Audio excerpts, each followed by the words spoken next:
Rose, tignan mo nga. Niluto ko. Tama ko, okay na.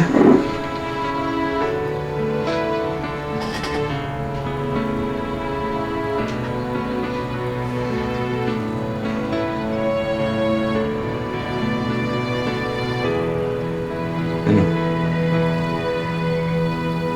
Alex, sabi ko naman sa'yo, paglinisin mo na lang ako dito sa bahay niyo, kahit magkarpintero pa ako, huwag mo aasahan sa pagluluto. Akala ko naman kasi nagja-joke ka lang. Uy, hindi ako seryoso ako doon. Ano yan? Gusto ko pa namang gawing espesyal yung birthday ni nanay. Eh, mga pagkain natin, kung di hilaw, sunog. Maaga pa naman, oh. Tara, bili na lang tayo. Buti pa ka. Tara. Tara.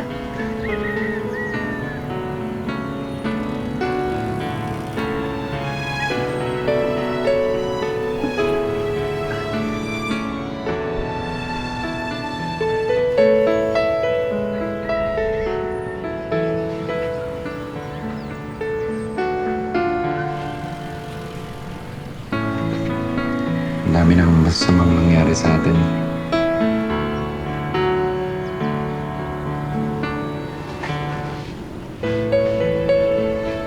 Pero, swerte ako dahil yung babaeng kagaya mo. Babaeng kagaya mo na nandito sa buhay ko. Kahit paano yung mga mabibigat kong problema na papagaan mo. Ang cheesy nito. Naman, minsan lang naman ako maging cheesy.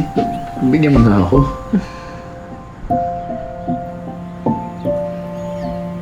Rose.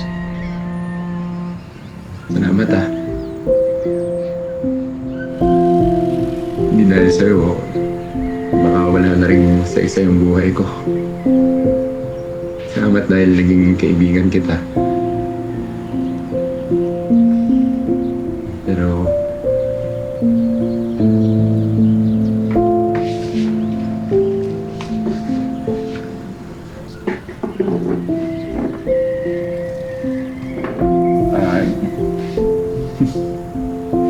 Rose, gusto ko sanang malaman kung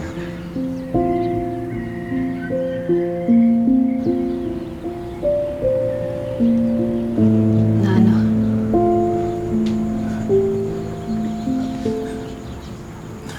tagal na rin nating kasing mag-best friend eh. Posible kaya kung maging higit pa tayo bilang magkaibigan.